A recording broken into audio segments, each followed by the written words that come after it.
Hi everyone, मेरा नाम शालिनी है और मैं एक सफाई कर्मचारी हूँ। मैं पिछले 2 सालों से लोगों के घरों की सफाई का काम कर रही हूँ। हाल ही में मैंने खुद की छोटी सी क्लीनिंग कंपनी शुरू की है। पहले मैं एक बड़ी मैनेजमेंट कंपनी में काम करती थी, लेकिन वहाँ के मालिक और काम करने के ढंग से मैं परेशान हो चुकी थी। आखिरकार मैंने नौकरी छोड़ दी और कुछ प्रॉपर्टीज को खुद मैनेज करना शुरू कर दिया। आमदनी कम है, लेकिन मैं अपने हिसाब से काम करती हूँ और खुद की बॉस हूँ। ज्यादातर मकान स्थानीय लोग चलाते हैं, जिन्हें खुद वक्त नहीं मिलता तो वे मुझे बुलाते हैं सफाई के लिए। अधिकतर जगहें ठीक ठाक हालत में होती हैं, लेकिन कभी कभी ऐसे किराएदार भी आते हैं जो पूरा घर गंदा करके चले जाते हैं। सबसे बुरा तो तब होता है जब उल्टी साफ करनी पड़े। मैं अपना ज्यादातर काम गूगल पर एड्स देकर या फेसबुक व्हाट्सएप ग्रुप्स में विज्ञापन देकर ढूंढती हूँ। करीब 1 महीना पहले मुझे एक अजीब सा मैसेज मिला। उसमें बस एक पता, भुगतान की राशि और सफाई का समय लिखा था। 17 कालीघाट नगर, 1000 रुपये, 24 जून, दोपहर 12 बजे। अगर आप इस काम में नए हो तो यह अजीब लग सकता है, लेकिन असल में यह काफ़ी आम है। ज़्यादातर होस्ट सीधे पॉइंट पर आते हैं, बिना ज़्यादा बातें किए। मैंने हाँ कर दी और आगे नहीं सोचा। बाहर से मकान थोड़ा जीर्ण शीर्ण दिखता था। सफ़ेद रंग उखड़ चुका था। छत की सीमेंट की पट्टियां भी सड़ चुकी थीं। एक ऊंची पहाड़ी पर स्थित यह मकान तालाब के पास था, जिसे कचनार झील कहते हैं। मैं पहले भी झील के पास के कुछ मकान संभाल चुकी हूँ, लेकिन अंदर का दृश्य एकदम अलग था। जैसे ही मैं अंदर गई, एक अजीब सा एहसास हुआ, जैसे सब कुछ बहुत ज्यादा साफ हो। 2 बेडरूम, एक किचन, एक गैराज जिसे गेम रूम में बदला गया था। हर चीज बिल्कुल व्यवस्थित। अजीब बात यह थी कि मकान के मालिक ने बताया था कि मेहमान 2 घंटे पहले ही निकले हैं, लेकिन बिस्तर की चादरें, रसोई के बर्तन, फर्श, सब कुछ वैसा ही था जैसे किसी ने छुआ भी ना हो। मैंने सोचा कि शायद किराएदारों ने सफाई चार्ज से बचने के लिए खुद ही सब साफ कर दिया होगा। फिर भी मैंने अपने नियमों के मुताबिक चादरें बदली और फर्श पर वैक्यूम भी किया। किचन में एक कोना था जहां एक दरवाजा था जिसे मैं पहले नोटिस नहीं कर पाई थी। उस पर एक छोटी चिट लगी थी, वाटर सॉफ्टनर में नमक भरना है। दरवाजे के पीछे एक संकरी सीढ़ी थी जो नीचे तहखाने में जाती थी। कई पुराने मकानों में पानी को साफ करने वाले यंत्र इसी तरह बेसमेंट में लगे होते हैं। मैंने सोचा, पहली बार सफाई कर रही हूं, वो यह काम भी पूरा कर दूं। सीढ़ियां उतरते समय मुझे ध्यान आया कि रोशनी धीरे धीरे कम हो रही थी। मैंने मुड़कर देखा तो ऊपर का दरवाजा धीरे धीरे बंद हो रहा था।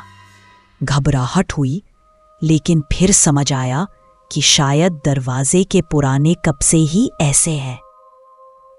तहखाना पुराने घरों जैसा ही था। कच्ची जमीन, सीमेंट की दीवारें, लकड़ी की बीम। एक बल्ब लटक रहा था जिसकी हल्की सी रोशनी से चीजें डरावनी लग रही थी। वाटर सॉफ्टनर एक कोने में रखा था, पास में नमक की बोरियां। मैंने एक बोरी से नमक डालना शुरू किया, लेकिन तभी मेरी नजर सीढ़ियों के नीचे एक गीले से काले धब्बे पर गई। पास जाकर देखा तो वह कोई निशान नहीं था, बल्कि एक अंधी गोल गुफा जैसा मुंह था, जैसे जमीन के नीचे खुदा हुआ पुराना कुआं हो। जिज्ञासा में मैंने एक छोटा कंकड़ उठाया और उसमें डाल दिया। कोई आवाज नहीं आई। मन में अजीब सा डर समा गया, लेकिन मैं सफाई पूरी करने के लिए बल्ब बंद करके सीढ़ियों की तरफ मुड़ी। जैसे ही अंधेरा हुआ, मुझे कुएं से आती एक बहुत हल्की गूंजती आवाज सुनाई दी। मैं डर के मारे दौड़ पड़ी। सीढ़ियां चढ़ते वक्त एक स्टेप पर पैर फिसला और घुटना जोर से टकरा गया। दर्द हुआ, लेकिन किसी तरह ऊपर पहुंचकर दरवाज़ा खोल लिया। बाहर की धूप ने थोड़ी राहत दी, लेकिन उस अंधेरे में जो एहसास था वो मन में घर कर गया। अब 1 महीना हो चुका है। मैं हर दिन इस घर को साफ करने जाती हूँ। हर बार वही चिट्ठी, वही नमक की खाली टंकी और एक नया नमक का बैग। अब मैं बाकी घर को साफ नहीं करती, बस नीचे जाती हूँ, नमक डालती हूँ और कुएं को घूरती हूँ। अब मुझे बेसमेंट से डर लगने लगा है। मुझे लगता है कोई मेरे बहुत पास खड़ा है, कभी कभी जैसे मेरी शर्ट को छू लिया हो किसी ने। अब तो वो एहसास घर के अंदर भी पीछा करता है। अब हर दिन मैं फ्लैशलाइट लेकर जाती थी, लेकिन अंधेरे में कुएं को देखने से खुद को रोक नहीं पाती थी। और फिर एक दिन मैंने टॉर्च की रोशनी कुएं में डाली और जो देखा वह मैं कभी नहीं भूल सकती। नीचे कहीं बहुत गहराई में मुझे टॉर्च की रोशनी से कई आंखें झपकती दिखी। इतनी सारी कि गिनती करना मुश्किल था, जैसे कोई वहां मुझे घूर रहा हो। मेरे हाथ से टॉर्च छूट गई और कुएं में समा गई। मैं उल्टे पांव भागी, लेकिन एक सीढ़ी टूट गई, पैर उसमें फंस गया, लकड़ी की किरचियां चमड़ी में धंस गई। तब तक वहां की हवा सड़ने लगी, जैसे कुछ मर चुका हो। किसी तरह खुद को खींचकर ऊपर लाई और दरवाजा खोला। जो नजारा वहां देखा वह किसी नरक से कम नहीं था। सीढ़ियों पर छोटे छोटे जीव थे, झुकी हुई रेंगती आकृतियां जिनकी खाल सफेद और पतली थी, नसें नीली और उभरी हुई। वे एक दूसरे पर चढ़ते हुए ऊपर आने की कोशिश कर रहे थे। कुछ के पंख सड़े हुए थे, कुछ के चेहरे पिघले हुए। मैं बेहोश हो गई। होश आया तो अस्पताल में थी।